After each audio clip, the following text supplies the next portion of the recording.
I never thought a simple buzz from a phone would destroy my entire world. But that's exactly what happened on a Tuesday evening that started out perfectly normal and ended with me standing in my living room, watching my husband's face turn the color of a ghost. The doorbell rang, cutting through our apartment like an alarm I couldn't silence.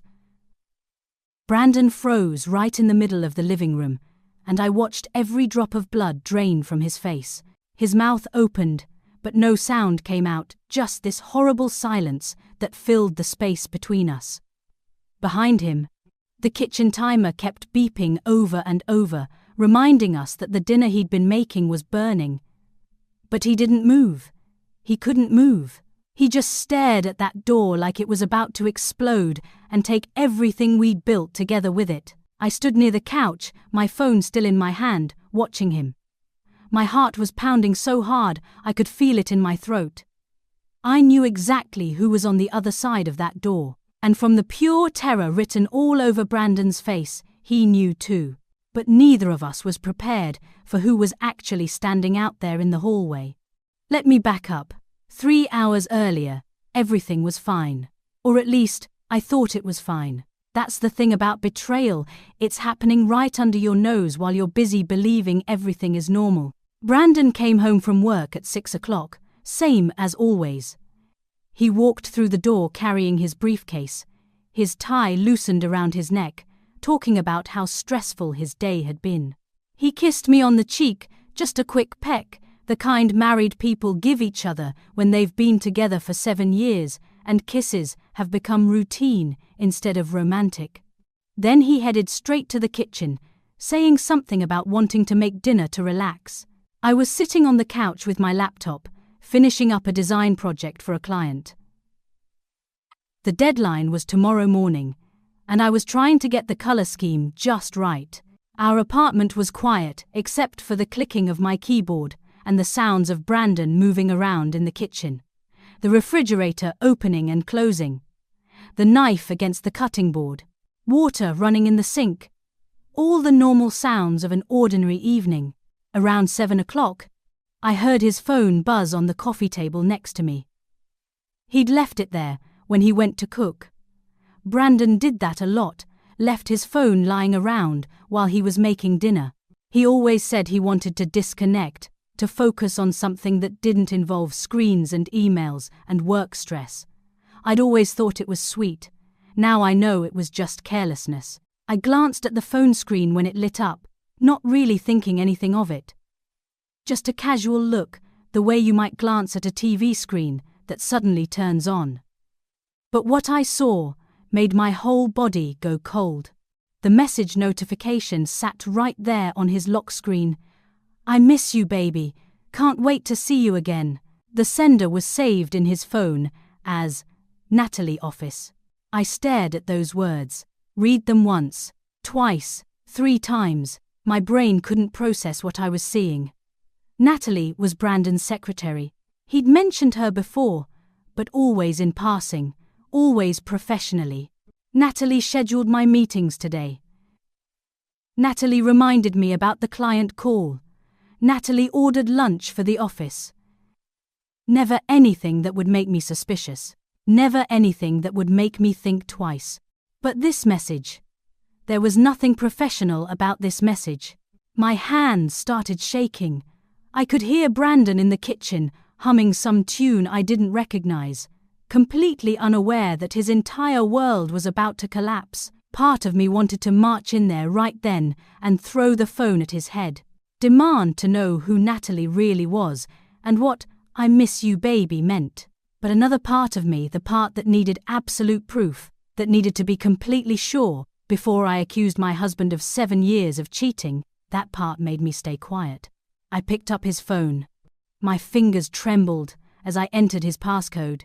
We'd never had secrets about our phones. I knew his code, he knew mine. We trusted each other, or at least, I'd trusted him.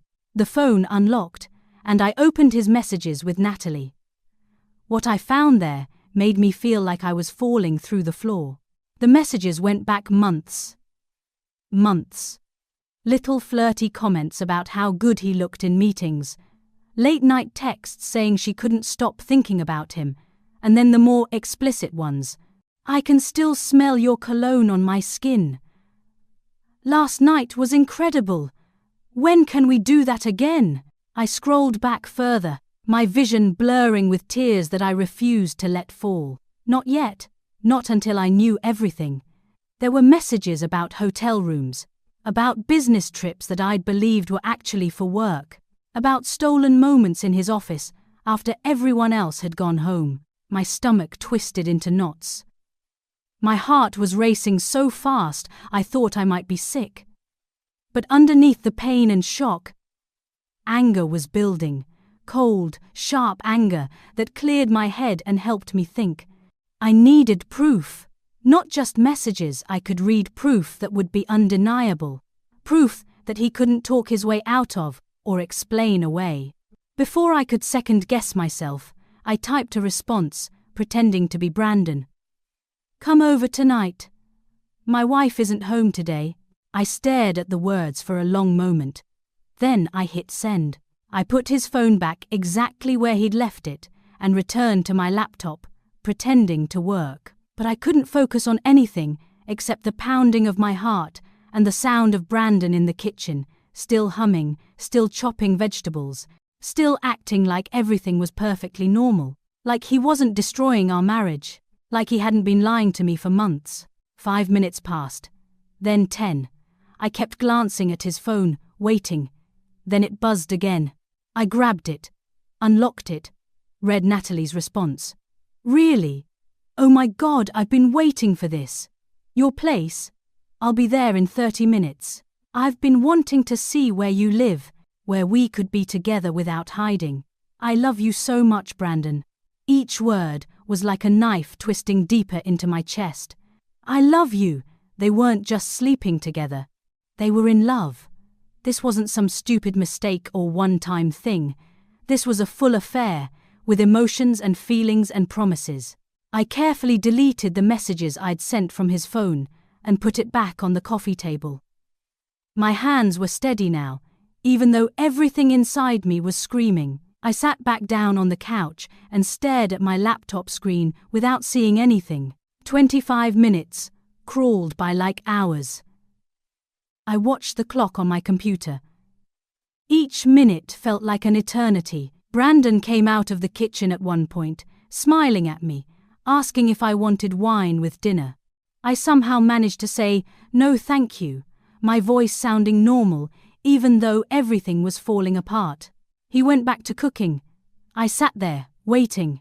And then, exactly 30 minutes after I'd sent that message, the doorbell rang. The sound cut through the apartment, sharp and final. Brandon looked up from the kitchen, confused. "Were you expecting someone?" he asked me. I shook my head, not trusting myself to speak. "You?" I finally managed to ask. "No, nobody," he said. But I saw it just a flicker across his face. Worry.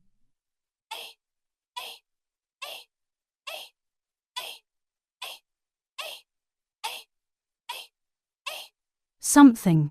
He walked toward the door, wiping his hands on a kitchen towel. I followed a few steps behind, my whole body tense.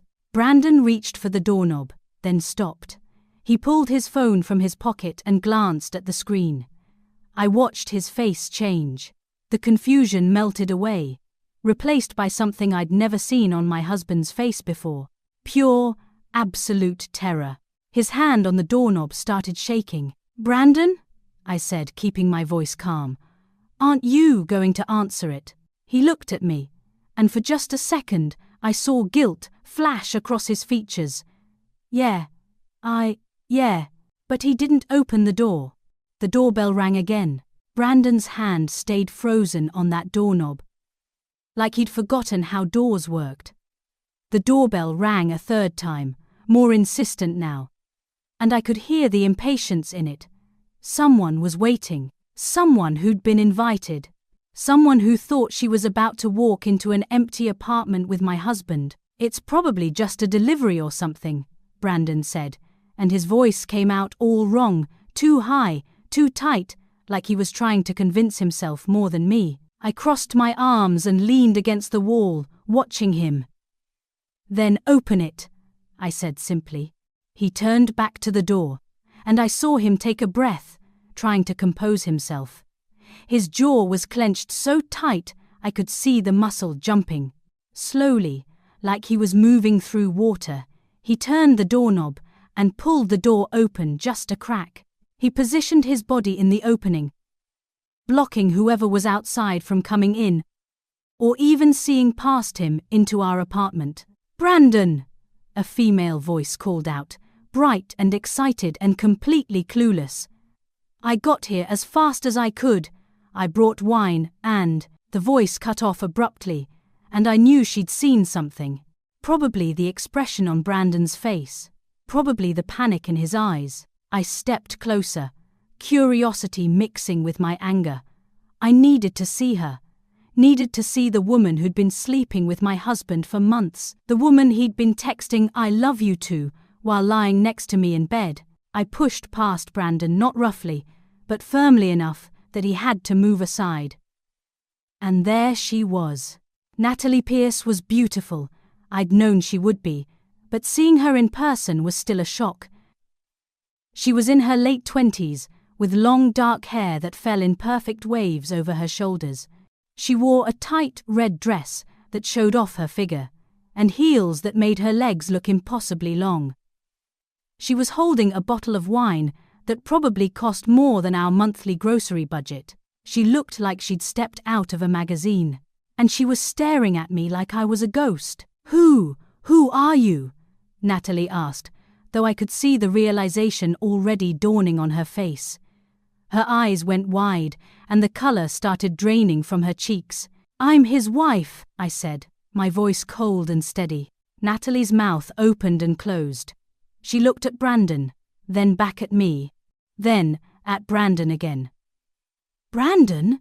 What's going on? You said. You texted me that." She trailed off as understanding hit her fully. She'd been set up. The text hadn't come from Brandon at all. Brandon finally found his voice, though it came out strangled and desperate. "Natalie, what are you doing here? I never." He couldn't even finish a sentence. He was trying to deny it, trying to pretend he had no idea why his secretary was standing at our door, dressed like she was going on a date, holding expensive wine, talking about rushing over here. It would have been funny if it wasn't destroying my life. "He didn't text you," I said, cutting through Brandon's pathetic stammering. "I did, using his phone, after I read all your messages to him." I held up Brandon's phone, which I'd grabbed from the coffee table on my way to the door. "All the "I love yous," all the descriptions of your hotel meetings, all of it." Natalie's face went from pale to completely white. The bottle of wine in her hand tilted dangerously, and for a second I thought she might drop it. We," she stammered, looking between us. "How long?" I asked, directing the question at both of them. Neither answered. Brandon was staring at his feet. Natalie was staring at Brandon, probably waiting for him to tell her what to do, how to handle this. But Brandon had nothing. He was completely frozen. "How long?" I repeated, my voice sharper. 6 months, Natalie whispered. 6 months. Half a year. All those business trips, all those late nights, all those mornings when he'd come home smelling like shower gel, claiming he'd worked out at the office gym. 6 months of lies, every single day. Then, from behind Natalie, I heard a male voice, deep and shaking with barely controlled rage. "So it's true." Everyone froze. It was like time stopped completely. A man stepped out from the side of the doorway, where he'd been hidden in the shadows of the hallway. He was tall, probably over 6 feet, with broad shoulders and the kind of build that suggested he worked out regularly. His face was twisted, with a combination of fury and heartbreak that I recognized because I felt the same thing burning in my own chest. Brandon's face didn't just go pale, it went completely white, like every drop of blood had just evacuated his body. His eyes went wide, and he actually took a step backward into the apartment. "Dennis," Natalie whispered, and her voice was so quiet I almost didn't hear it. Dennis. The name clicked into place. This was Natalie's husband. He'd followed her here. "You're the one," Dennis said, staring at Brandon with pure hatred. "You're the one who's been sleeping with my wife." The hallway went completely silent, except for the beeping kitchen timer inside our apartment, still reminding us about the burning dinner that nobody cared about anymore. Dennis stepped fully into view, and I got a better look at him. He was handsome in a rugged way, with dark hair starting to grey at the temples, and lines around his eyes that suggested he smiled a lot, or used to smile a lot.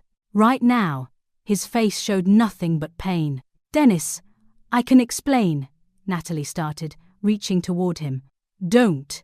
He held up his hand, stopping her. "Just don't." His voice cracked on that last word, and I heard all the hurt behind it. I looked at this man, this stranger, and felt an instant connection.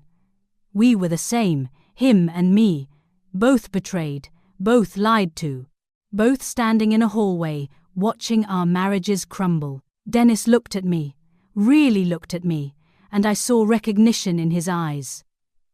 "You're his wife?" he asked. I nodded.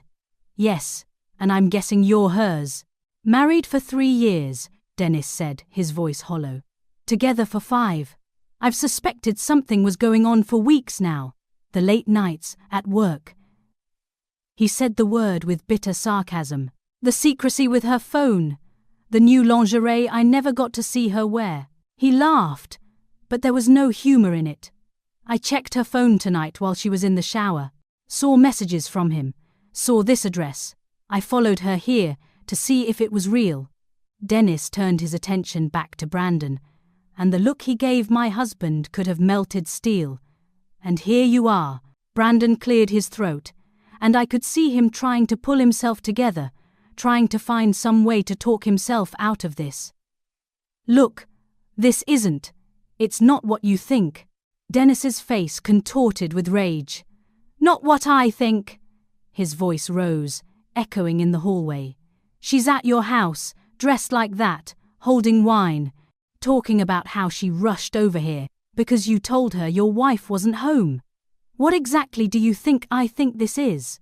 Brandon's mouth opened, but nothing came out. He looked like a fish gasping for air. Natalie started crying, mascara beginning to run down her perfect face in black streaks. "Dennis, please, can we talk about this at home? Please?" "At home?" Dennis repeated, and his voice was getting louder. "You mean the home where I've been waiting for you every night, believing your lies about overtime and work projects? That home?" He turned to me again, and his expression softened slightly. "How long have you known?" "About 3 hours," I said quietly. "I saw a message on his phone tonight. That's when I figured it out." Dennis nodded slowly, like that made sense to him. He pulled out his own phone and started scrolling through it. "I've been documenting everything since I got suspicious 2 weeks ago." He turned the phone toward me, showing me screenshots, hotel receipts, credit card charges for flowers and jewelry, text messages that made my stomach turn. "Here's where she told him she loves him more than she's ever loved anyone," Dennis said, his voice breaking. Each piece of evidence was another stab to the heart. I looked at Brandon, really looked at him, the man I'd married 7 years ago, the man who'd promised to love and cherish me, to forsake all others, and I felt something inside me harden into cold certainty. Natalie had collapsed against the doorframe, sobbing openly now. "I'm sorry, Dennis. I'm so sorry. It just happened. We didn't mean for it to go this far." Dennis's laugh was cold and sharp. It just happened? For 6 months? Hundreds of lies just happened? 6 months? I heard myself repeat, even though Natalie had already told me. Hearing it again made it feel more real, more devastating. Natalie nodded through her tears, looking at me with something that might have been guilt or might have been fear. We met when I started working at his firm. We just connected. I know it's wrong, but I fell in love with him. She said it like that made it okay. Like being in love, justified, destroying 2 marriages. Through all of this, Brandon stood there silent. He didn't defend himself. He didn't deny anything. He didn't even try to apologize. He just stood there, caught, exposed, with nowhere left to hide and no lies left to tell. Dennis looked at Brandon with such contempt that I could feel it radiating off him in waves. You know what the worst part is? His voice was quieter now, but somehow that made it more dangerous. I loved her. I would have done anything for her. And you just took her. Destroyed my life. For what? For fun? Brandon finally spoke, his voice barely above a whisper. I'm sorry. Those 2 words hung in the air between us, pathetic and useless. Dennis's face contorted with rage. You're sorry? You're sorry? He stepped forward, his hands clenched into fists at his sides. And for a moment, I thought he might actually hit Brandon. Part of me wanted him to. Part of me wanted to see Brandon hurt the way we were hurting. But Dennis stopped himself. He took a deep breath, his chest heaving, and turned to Natalie instead. Get your things. We need to talk, now. Then he looked at me, and his expression changed. The anger was still there. But underneath it, I saw something else. Sympathy. Understanding. I'm sorry you got dragged into this, he said to me. You didn't deserve this. Before I could respond, he turned and walked away from the door, heading back toward the parking lot. His footsteps echoed in the hallway, each one sounding final, like a door closing. Natalie stood there, frozen, looking between Brandon and me. Her mascara had created dark rivers down her cheeks, and she was shaking. Brandon, she said, her voice pleading. Say something. Tell him it meant something. Tell him we're going to be together. I watched my husband's face when she said that. Watched to see if he'd agree, if he'd tell her that yes, they were going to run off together and start their new life. But Brandon just shook his head, still not making eye contact with anyone. Go, he said to Natalie. Just go. But you said... Natalie started. I said go! Brandon's voice came out harsh and loud, and Natalie flinched. She looked at me one more time, and I saw something in her expression that might have been an apology or might have been resentment. I couldn't tell and didn't care. Then she turned and ran after Dennis, her heels clicking rapidly against the floor, calling his name. The door stood open, and Brandon and I were left alone in the silence. I reached out slowly and closed the door. The click of it shutting sounded so ordinary, so normal, like we just said goodbye to dinner guests instead of watching our entire lives explode. I turned to face Brandon, and he was standing in the middle of our living room, looking small and pathetic. The kitchen timer was still beeping. That stupid, insistent beeping that had been going on this whole time. I walked past Brandon into the kitchen and turned it off. The sudden silence was almost worse than the noise. I looked at the stove. Brandon had been making pasta my favorite. The sauce was burned, stuck to the bottom of the pan. The pasta water had boiled over. Everything was ruined. Just like us. Say something, Brandon whispered from the living room. I walked back out and looked at him. Really looked at him. What do you want me to say? He ran his hands through his hair, and I noticed they were shaking. I don't know. Yell at me. Throw something. Just say something. I sat down on the couch, my legs suddenly weak. The adrenaline that had been keeping me upright was starting to fade, and exhaustion was creeping in. What do you want me to say, Brandon? That I'm angry? That I'm hurt? That I feel like my entire life has been a lie for the past 6 months? Jen, please, let me explain. Explain what? My voice came out sharper than I intended. Explain that you've been sleeping with your secretary for 6 months. That you told her you loved her. That you were planning to keep lying to me for who knows how long. Brandon sat down in the chair across from me, and I saw tears in his eyes. Good. I wanted him to cry. I wanted him to feel even a fraction of the pain that was tearing through my chest. It started out innocent, he began, and I almost laughed at that word, innocent. She was new at the firm, and I was assigned to help train her. We'd have lunch together, talk about work. She made me feel young again. Excited. I make you feel old? I asked, and I heard the bitterness in my own voice. No, Brandon shook his head frantically. No, that's not what I meant. It's just, we've been together for so long, and things had become routine. She was different. New. Different. New. Like I was an old piece of furniture he'd gotten tired of looking at. When did it become physical? I asked. I needed to know everything, even though each detail felt like swallowing broken glass. Brandon looked down at his hands. 3 months ago, we went on a business trip together to close a deal. We had drinks after the meeting. One thing led to another. Which business trip? I asked. The one to Chicago, or San Francisco, or maybe it was Boston. He flinched at each city name. Chicago. I remembered that trip. He'd called me from the hotel, told me he missed me, told me he loved me. And the whole time, she was probably right there in his room. Where? I asked. Brandon looked confused. What? Where did you sleep with her that first time? Which hotel? Jen, does it really matter? Which hotel? The Marriott downtown, he said quietly. The Marriott. I'd helped him book that hotel. I'd reminded him to pack his good suit for the client meeting. I'd kissed him goodbye at the door and told him to have a safe flight. How many times? I asked. Brandon hesitated. I don't know exactly. Guess. My voice broke, rising with all the anger and pain I'd been holding back. Maybe 20 times? 25?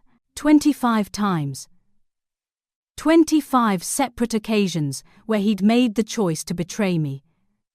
25 times he'd kissed her, touched her, been with her, and then come home to me like nothing had happened. Did you use protection? The question came out of nowhere, but suddenly I was terrified. What if he'd brought home something worse than just lies? Brandon nodded quickly. Always. I would never put you at risk like that. I laughed, a harsh, bitter sound that didn't sound like me at all. How considerate of you. You'd cheat on me for 6 months, lie to me every single day, destroy our marriage, but at least you used a condom. What a gentleman. Brandon flinched, like I'd slapped him. Do you love her?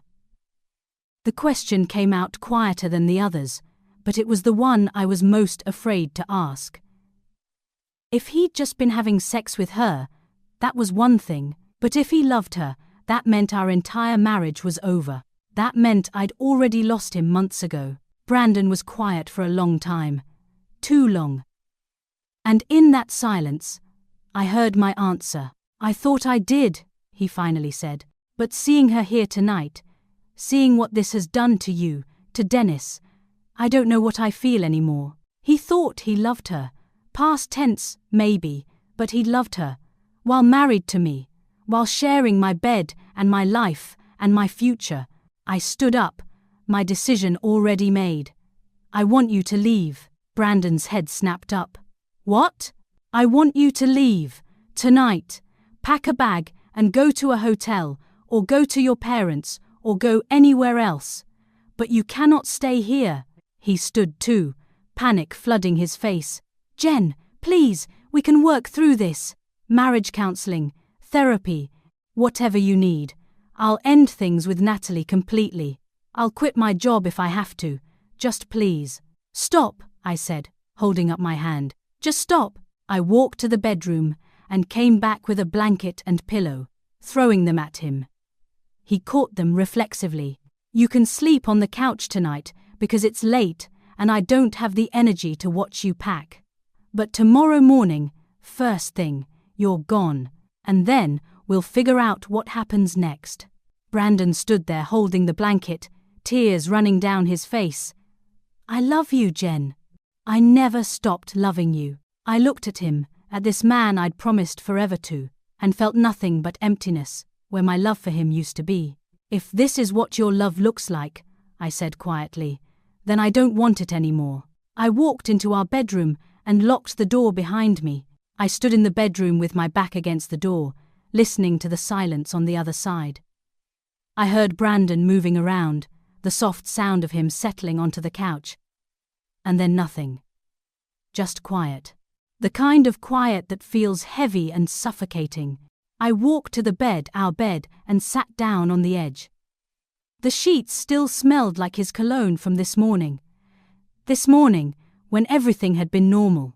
When I'd kissed him goodbye before he left for work and told him to have a good day. When I'd been planning what to make for dinner this weekend and thinking about whether we should finally book that vacation we'd been talking about. That was only 12 hours ago, but it felt like a lifetime. I lay down, still fully clothed, and stared at the ceiling.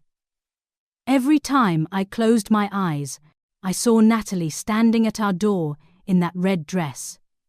I heard her voice saying, I love you so much, Brandon. I saw the messages on his phone. All those intimate words meant for someone else. My phone buzzed on the nightstand. I picked it up and saw messages from my best friend asking if I wanted to grab coffee tomorrow. Normal life, continuing on like nothing had changed. I couldn't bring myself to respond. How could I even begin to explain what had just happened? The tears finally came then. Not loud, dramatic sobs, but quiet tears that just kept falling. I cried for the marriage I thought I had, for the husband I thought I knew, for the future I'd been planning that would never exist now.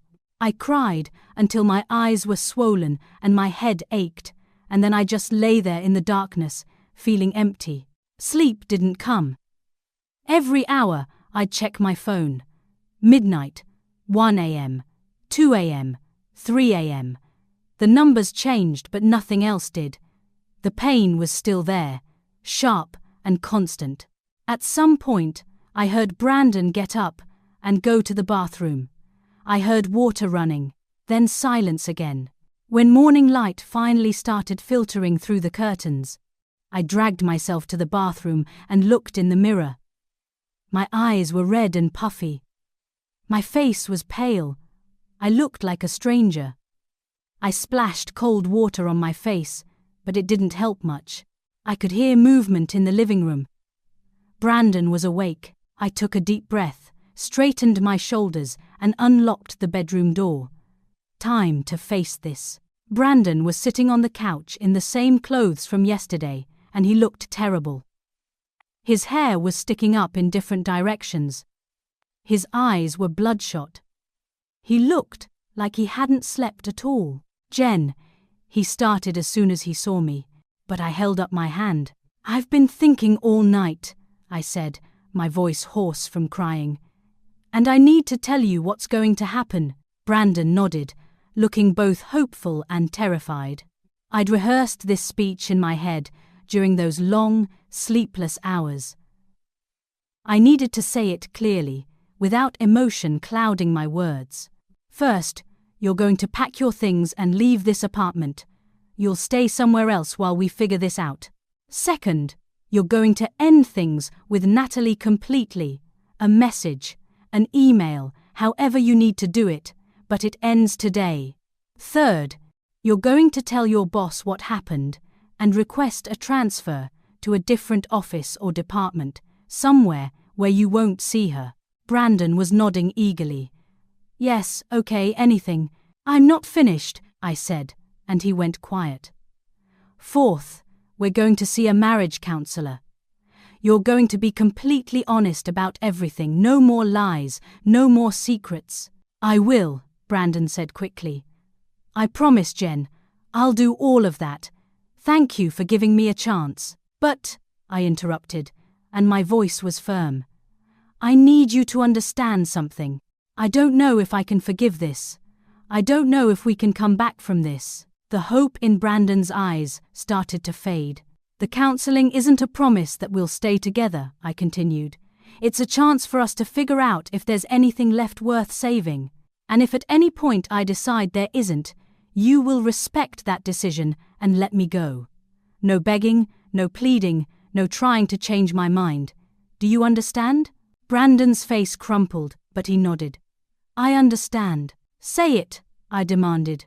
Say you understand and that you'll respect my decision. I understand, Brandon said, his voice breaking. And I'll respect your decision, whatever you decide. I nodded. Good. Now pack your things. I want you gone in an hour. I sat on the couch and watched as Brandon moved around the apartment, gathering his belongings. He went into our bedroom. I heard drawers opening and closing, the closet door sliding.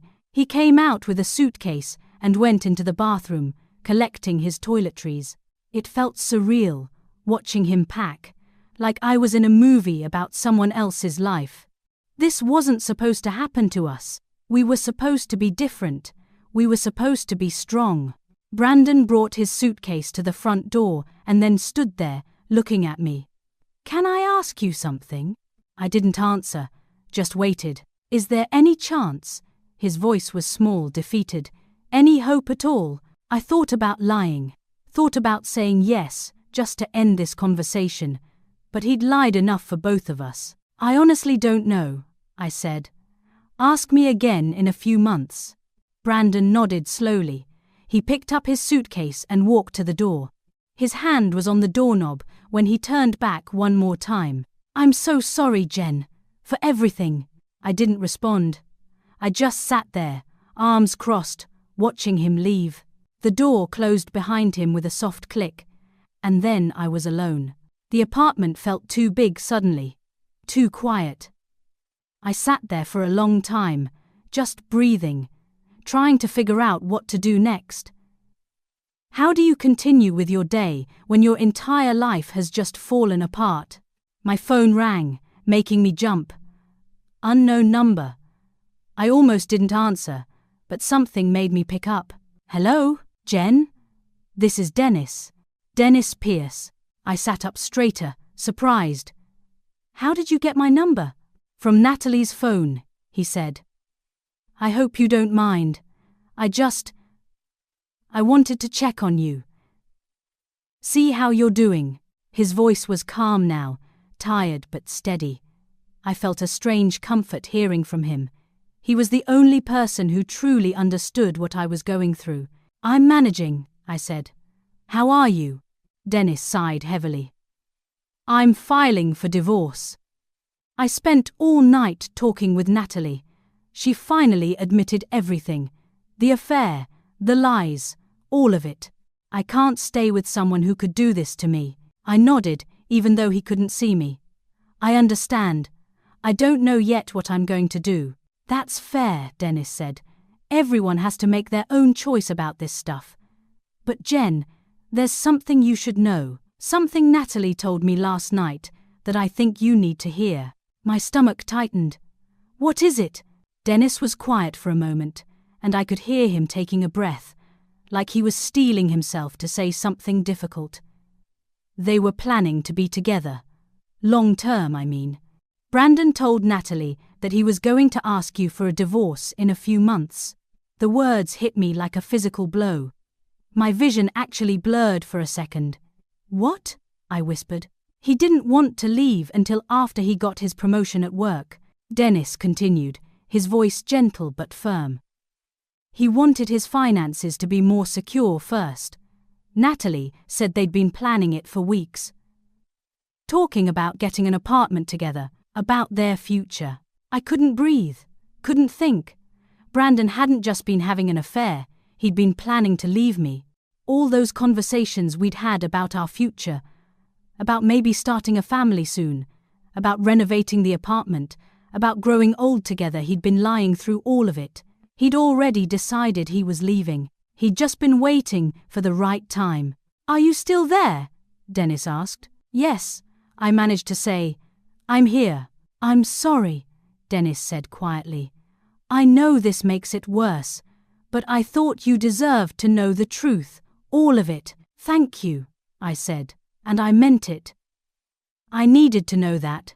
After I hung up, I sat in the quiet apartment, processing this new information.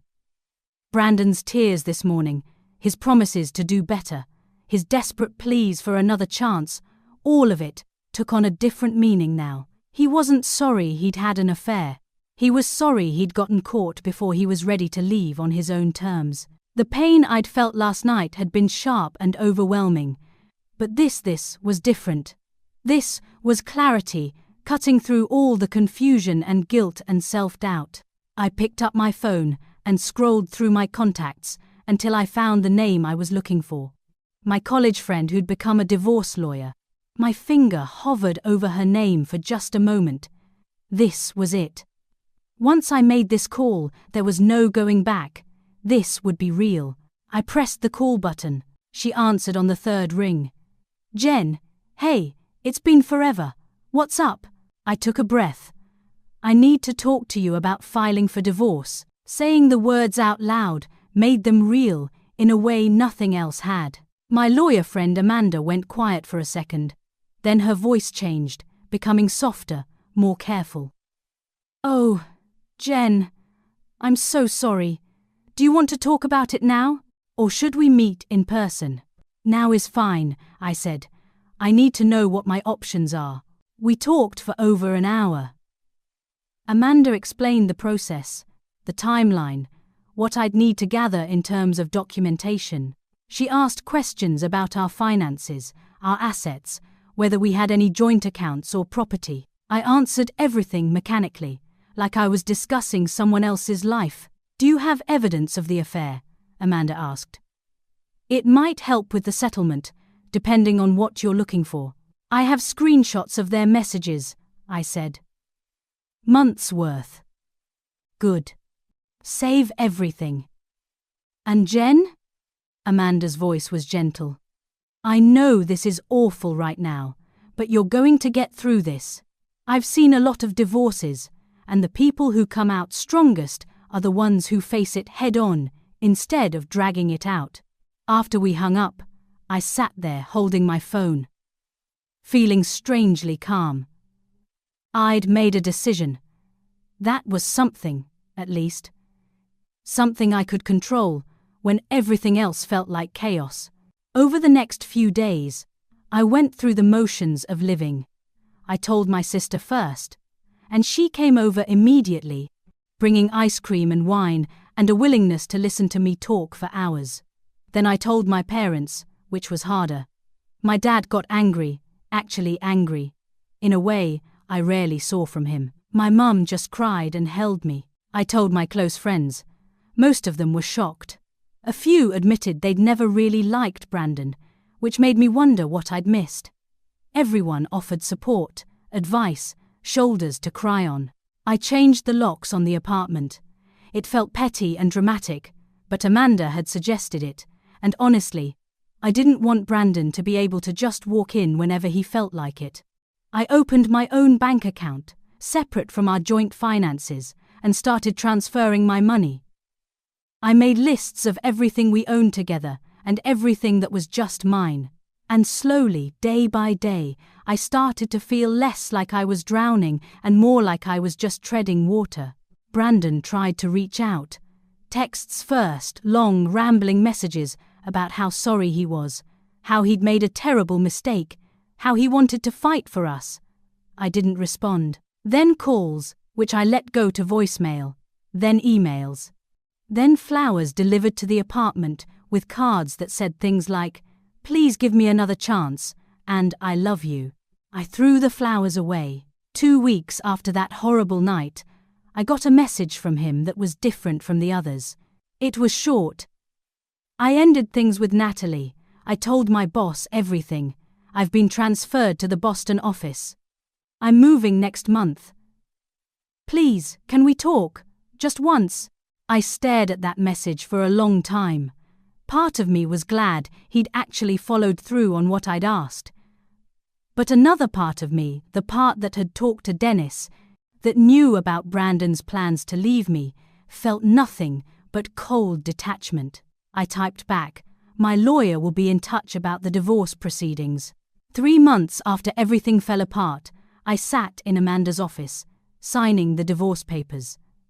Brandon had tried one last time to convince me to reconsider. He'd sent a long letter, handwritten, talking about how he'd been going to therapy, how he understood now what he'd thrown away, how he wanted to prove he could be the husband I deserved, but it was too late for that. Some things, once broken, can't be fixed. "You okay?" Amanda asked, as I signed the final page. I nodded. "Yeah, I am." And surprisingly, I meant it. The pain was still there. I didn't know if it would ever fully go away, but underneath, it was something else. Relief. Freedom. The sense that I was finally moving forward instead of being stuck in that horrible night, replaying it over and over. "What happened with the other couple?" Amanda asked as she gathered the papers. "The secretary and her husband? I heard through a mutual friend that they got divorced too," I said. Apparently Natalie and Brandon didn't stay together. Once everything was out in the open, the affair just fell apart. Amanda nodded knowingly. "That happens a lot. The secrecy and excitement are part of what keeps those things going. Take that away, and there's nothing left." That night, I stood on my apartment balcony, my apartment now, just mine looking out at the city lights. I thought about that message that had changed everything. "I miss you, baby." Just a few words on a phone screen, but they'd unraveled my entire life. I thought about the doorbell ringing, about Brandon's face going pale, about Dennis stepping out of the shadows, exposing everything. In a strange way, I was grateful for that night. Grateful that I'd found out. Grateful that I hadn't wasted more years with someone who'd already decided to leave me. Grateful for Dennis, even though I barely knew him, for giving me the final piece of truth I'd needed to make my decision. I'd gotten a message from Dennis a few weeks after everything happened. He'd finalized his divorce and was moving to Seattle for a fresh start. He thanked me for my kindness that night and wished me well. I'd written back, wishing him happiness too. We were just two strangers who'd been brought together by betrayal, but I hoped he found what he was looking for. As for me, I'd thrown myself into my work. I'd taken on bigger projects, challenging myself in ways I hadn't in years. I'd reconnected with old friends I'd neglected. I'd even started dating again, nothing serious, just coffee dates and dinners, testing the waters, remembering what it felt like to be valued and appreciated. I'd learned things about myself I hadn't known, that I was stronger than I'd thought, that I could survive betrayal and come out the other side, that I deserved someone who would choose me every single day, without hesitation or doubt. The doorbell had rung that night, revealing everything. Brandon's affair, his plans to leave, the lies he'd been living. And though it had destroyed my marriage, it had also set me free. I heard through mutual friends that Brandon was struggling in Boston, that he regretted everything, that he'd asked about me multiple times, wanting to know if I was seeing anyone, if I was happy. I didn't care. That chapter of my life was closed. I'd grieved for what I'd lost, but I'd also learned from it. I'd never ignore red flags again. I'd never settle for someone who made me feel like I was routine, or old, or not enough. The city lights sparkled below me, and I smiled. Tomorrow, I had a date with someone I'd met at a coffee shop last week. He seemed nice, genuine. We'd see where it went. But even if it went nowhere, I'd be okay, because I'd learned the most important lesson of all. I didn't need someone else to complete me. I was whole on my own. The doorbell had rung that night and changed everything. But standing here now, looking out at my future instead of my past, I realized it had changed me for the better. I was free. And that was worth more than any marriage built on lies could ever be.